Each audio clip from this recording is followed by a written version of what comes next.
How old were you when you first started to notice girls? Oh, I think as I fell on the hospital table.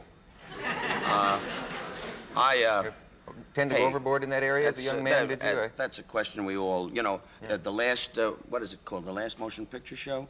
What was the name of that movie that won the Academy? Dick, are these toughies? What's the name of that motion The Last Picture Show. The Last Picture Show, good. Later on, we're going to, when you hear the bell, go to geography. Well, no, see, there was another movie. I'm asking him a question. He went, no, you're not supposed to do that. That's not on the list. No, wait, there are two. It says here, dumb comedian doesn't ask midget questions.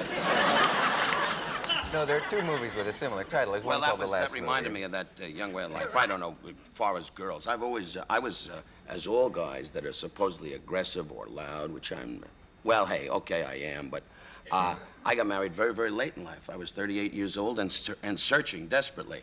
And my wife was, well, I don't want to give her age away. She could, fall over or something.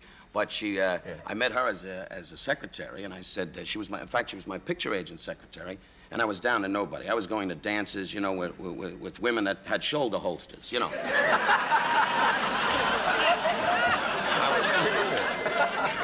I was hanging around with girls that like to do a lot of dipping, Way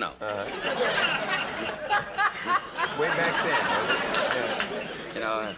Benny Goodman was playing the tango. All the old dances. So I used to go, and I met my wife, and I'll never forget it. And she's a very, as you can imagine, you always marry opposites attract, they say, And I came up to my picture agent, and I said, Miss, I'd like to see my picture agent. And she said, that's the way she talks, my wife. What is your business? What is it regarding? I said, it's regarding I want to buy meat. What is it regarding? I want a job. And she said, crudeness isn't going to let you in. And I married her now. We just sit around the house, and I go, why? Why? She gave me two wonderful children. They're wonderful kids. One gave them to you? Oh, yeah. Well, I helped out. I put on the robe and circled her. Anyway, circled. Never mind. And then it was over one day, and she went, what a miracle worker. See, that's what I mean about being restricted on television. That's you should true. be able someday to speak right out and say it like it is. Could have said what you really meant. Right. If you'd really been right, been and then free. this show would be a hit instead of this la-di-da stuff. We'd have the whole world listening instead of four guys in Elko. But it is television. What age were you when you had your first homosexual experience?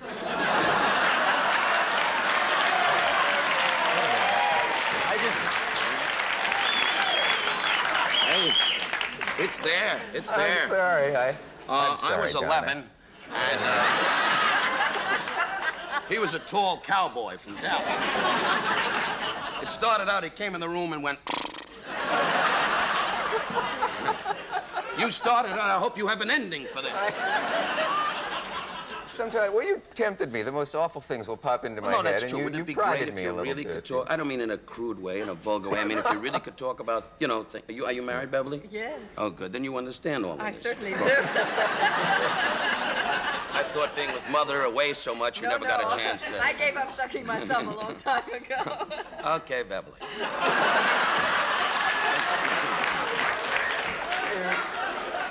Hey, this could be a long night. Yes. Wouldn't it be wonderful if he showed up in your audience some night at the opera? That's all you would need in the middle of... I admire opera stars. Jan Pierce is my only claim to fame. He sang at my cousin's bar mitzvah. That you would know about that. That's your crowd doesn't have that. You just let the girls put on white dresses and hop around the church for an hour. We make a whole ceremony and come up with envelopes with a lot of gifts and a lot of cake and kichel and wine, and Jan Pierce was there singing. Kichel? Kichel. It's a cookie. Don't worry about it. All right.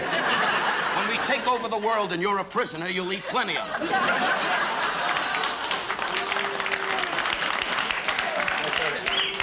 The black man up there when he ain't gonna take over the world. No. That's only a joke. No, I know what Keith... Well, there he is, folks. The real dumbbell. It's the host. Why don't you get in touch with Paul Winchell and work on his lap?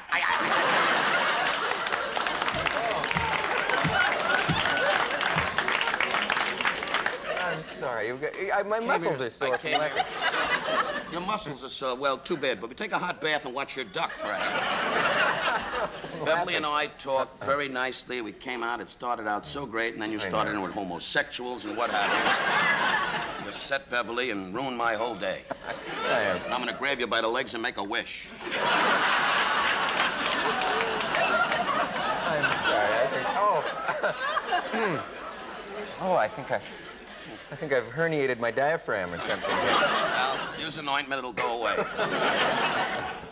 I know. We must try to taper down here a little bit. Must. Well, Wilson's coming out, and you know the pace he sets. He's in the back playing with the pages of his book, waiting for the wind to come up.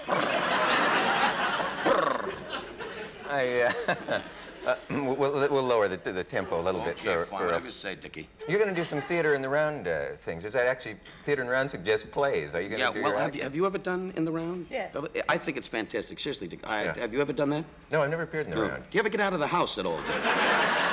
You come right from here back to your house, and I even read articles about him with his wife. You married Lamont Cranston. Nobody sees his wife. I understand she sits in a house and opens up the drapes and goes,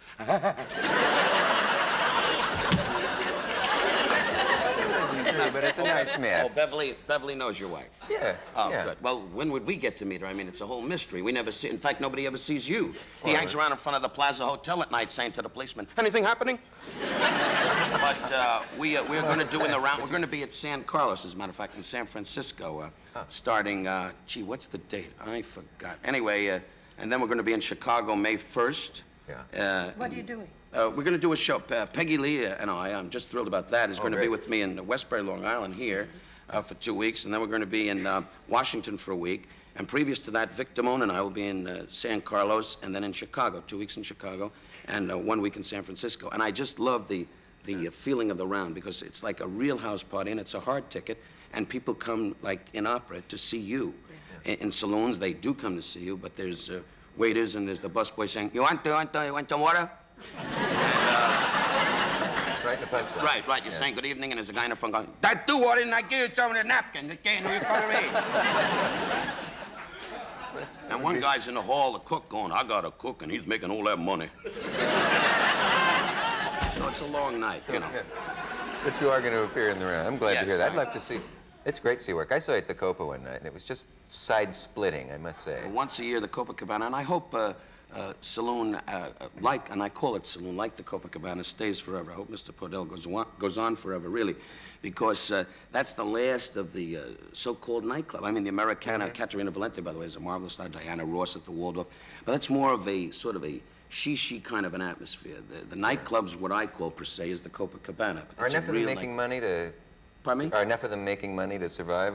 Is it... Well, I don't think there's enough seasoned performers around, Dick. I think, I don't know how Beverly feels about it, but it's very difficult to throw a new talent into the Copacabana. I mean, that's a tough, hard nightclub audience, and they want to laugh, and you better be... Why is there not a cultivation of more nightclub talent the way there used to be? There was a time where there were dozens and dozens of nightclubs, even here right in New York. I think it got to be such big business. You know, at one time it was more of a, we could work in the mountains, you know, the old expression. Right. Today it's the Concord or Philly Green Wall, and it's a great deal of money. And they haven't got time to let the guests, you know, pay a great deal of money when they go there, and it's no longer the atmosphere of, gee, you bring out a guy for $50 and let him be funny and do impersonations. I think the whole economy has changed. I used to go up to do the opera nights at those places. Right, for and $50. the team that travels all around the country, they're very good. I know Well, they Catherine are. Grayson and Howard Keel are now appearing in Las Vegas, which is nice Right. to see that your kind of field in Las Vegas. I wish you would come to Las Vegas. Oh, I don't have that kind of talent. Oh, please No, I don't. really don't. I mean, But you to be... pack them in at Vegas. Well, perhaps for a night, but the sound of a voice like mine, first of all, won't take a microphone, because then the noise, really, and I don't mean this immodestly or modestly, I mean the noise becomes oppressive.